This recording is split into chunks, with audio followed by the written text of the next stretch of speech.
रात्री 11 वाजता गाडीमध्ये बॅगा भरल्या आणि आम्ही निघालो उज्जैनच्या दिशेने, एका पवित्र यात्रेची सुरुवात।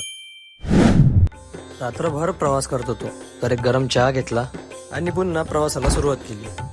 हळूहळू रात्र मागे सरली आणि आमचा प्रवास उजेडाच्या दिशेने चालूच राहिला।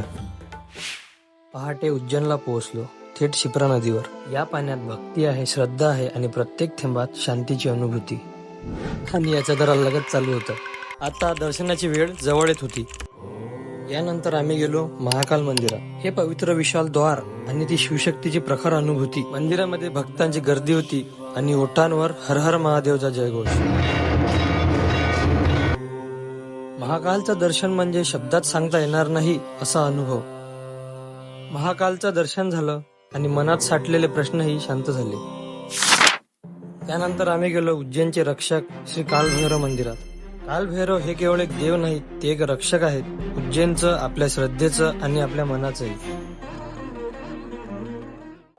महाकालचं दर्शन, कालभैरवाचा गूढ आशीर्वाद आणि शिप्रेच्या पाण्यातली शांती हे सर्व आठवणीमध्ये साठवून आता पुढे निघालो आहोत दुसऱ्या एका ज्योतिर्लिंगाच्या दिशेने। नवीन अनुभव, नवीन भक्ती आणि काही क्षण घ्यायला।